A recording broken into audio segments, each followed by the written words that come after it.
Fast fashion adalah pakaian yang menawarkan dengan harga yang lebih murah, sehingga lebih banyak orang dapat membeli pakaian baru dengan anggaran terbatas. Industri ini memungkinkan konsumen untuk mengikuti tren mode terbaru dengan cepat karena koleksi baru seringkali diperkenalkan dalam waktu singkat. Fast fashion menyediakan berbagai pilihan gaya dan desain, sehingga konsumen memiliki banyak opsi. Tentu banyak produk fast fashion berasal dari Bangladesh, karena negara ini adalah salah satu produsen pakaian terbesar di dunia, dengan industri tekstil dan pakaian jadi yang menyumbang sekitar 80% dari pendapatan ekspor. Produk-produk ini termasuk pakaian rajut, kaos, dan berbagai jenis pakaian lainnya yang seringkali dijual oleh merek-merek fast fashion global. Tentu barang dikarenakan murah fast fashion ini sering menggunakan bahan baku berkualitas rendah seperti polyester, yang tidak tahan lama dan mudah rusak setelah beberapa kali pemakaian, ditambah lagi proses produksi yang cepat dan massal seringkali mengorbankan detail dan kualitas pengerjaan. Produk baru dirancang, diproduksi, dan didistribusikan dalam waktu singkat, seringkali hanya beberapa minggu. Meskipun fast fashion menawarkan beberapa keuntungan seperti harga yang terjangkau dan akses cepat ke tren terbaru, dampak negatifnya terhadap lingkungan dan tenaga kerja sangat signifikan. Oleh karena itu, di balik pembuatan fast fashion sayangnya tidak banyak orang ketahui apa yang terjadi di dalamnya. Baiklah, ini adalah potret para pekerja anak-anak di Bangladesh, terutama dalam industri fast fashion, menghadapi kondisi yang sangat memprihatinkan. Industri fast fashion dikenal dengan produksi pakaian dalam jumlah besar dengan model yang cepat berganti, seringkali menggunakan bahan baku berkualitas rendah dan tenaga kerja dengan upah rendah. Anak-anak di Bangladesh seringkali mulai bekerja di industri fast fashion pada usia yang sangat muda, bahkan dari usia 7 hingga 14 tahun. Usia ini sangat rentan karena mereka seharusnya berada di sekolah dan menikmati masa kanak-kanak mereka, bukan bekerja dalam kondisi yang berbahaya dan melelahkan. Tentu semua ini bukanlah tanpa alasan kenapa anak-anak di Bangladesh seringkali terpaksa bekerja karena berbagai faktor, terutama ekonomi, terutama banyak keluarga hidup di bawah garis kemiskinan dan bergantung pada pendapatan anak-anak mereka untuk memenuhi kebutuhan dasar seperti makanan, tempat tinggal, dan pakaian. Apalagi beberapa keluarga memiliki utang yang besar dan anak-anak dipaksa bekerja untuk membantu melunasi utang tersebut. Di dalam pekerjaan anak-anak seringkali bertugas menjahit kancing, menyulam, memotong benang, dan melipat pakaian. Mereka juga terlibat dalam pemrosesan bahan seperti memetik kapas dan mengoleskan lem pada sepatu atau pakaian, namun sayangnya banyak anak bekerja dengan tangan telanjang tanpa perlindungan, apalagi tangan mereka mengoleskan lem yang mengandung bahan kimia berbahaya.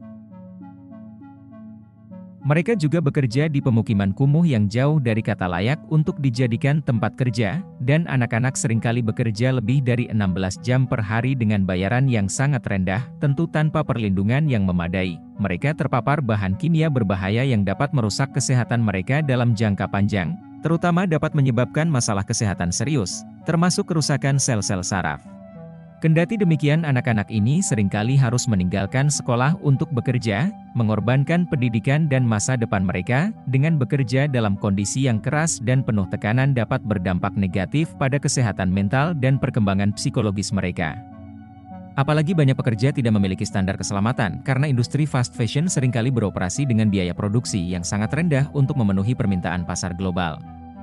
Hal ini seringkali mengorbankan standar keselamatan dan kesehatan kerja, terutama banyak keluarga yang sangat miskin sehingga mereka tidak punya pilihan selain mengirim anak-anak mereka untuk bekerja, meskipun dalam kondisi yang tidak aman. Mengingat, banyaknya kasus kematian anak-anak yang bekerja di industri fast fashion di Bangladesh, salah satu insiden paling tragis adalah runtuhnya Rana Plaza pada tahun 2013, di mana lebih dari 1.000 pekerja tewas, termasuk anak-anak, dikarenakan bangunan pabrik tersebut tidak layak digunakan, namun tetap dioperasikan untuk memenuhi permintaan produksi yang tinggi. Tentu ini disebabkan karena kondisi kerja yang buruk dan paparan bahan kimia berbahaya juga menyebabkan banyak pekerja, termasuk anak-anak, mengalami masalah kesehatan serius yang dapat berujung pada kematian sebelum mencapai usia 50 tahun. Tentu kurangnya pengawasan dan penegakan hukum, apalagi pengawasan yang lemah. Pemerintah Bangladesh memiliki keterbatasan dalam hal pengawasan dan penegakan hukum terkait kondisi kerja di industri fast fashion. Banyak pabrik beroperasi secara sembunyi-sembunyi atau di lokasi yang sulit dijangkau oleh pengawas. Terutama disebabkan oleh korupsi di berbagai tingkat pemerintahan dapat menghambat upaya untuk menegakkan standar keselamatan kerja. Oleh sebab itu, pengawas mungkin menerima suap untuk menutup mata terhadap pelanggaran. Sebenarnya ada upaya dari organisasi internasional seperti International Labour Organization atau ILO untuk mengatasi masalah pekerja anak dan meningkatkan standar keselamatan kerja. Namun, implementasi di lapangan seringkali menghadapi banyak tantangan. Meskipun orang tua mungkin menyadari bahwa kondisi kerja anak-anak mereka tidak baik, mereka seringkali tidak memiliki pilihan lain karena tekanan ekonomi dan sosial yang sangat besar.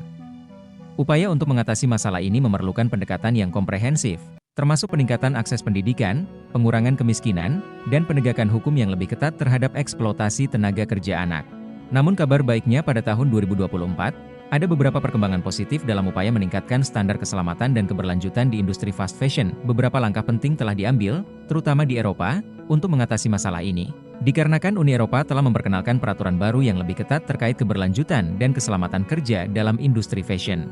Peraturan ini mencakup seluruh rantai nilai, mulai dari desain produk hingga produksi, penjualan, dan pemasaran.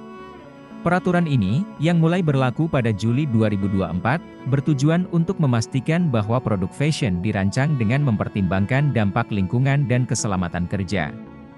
Meskipun peraturan ini terutama berlaku di Eropa, pasti dampaknya juga dirasakan secara global karena banyak pemasok dan produsen yang beroperasi di luar Eropa harus mematuhi standar ini untuk tetap dapat menjual produk mereka di pasar Eropa. Keberlanjutan dan etika dalam fashion semakin meningkat. Generasi muda, khususnya, lebih cenderung memilih merek yang memiliki praktik kerja yang lebih etis dan berkelanjutan. Meskipun ada kemajuan, tantangan besar tetap ada. Beberapa perusahaan besar masih terlibat dalam praktik yang tidak etis, dan pengawasan serta penegakan hukum di negara-negara produsen seperti Bangladesh masih perlu ditingkatkan. Jadi kesimpulannya, industri fast fashion sedang bergerak menuju standar keselamatan dan keberlanjutan yang lebih baik. Tetapi perubahan ini memerlukan waktu dan upaya yang berkelanjutan dari semua pihak, termasuk pemerintah, perusahaan, dan konsumen.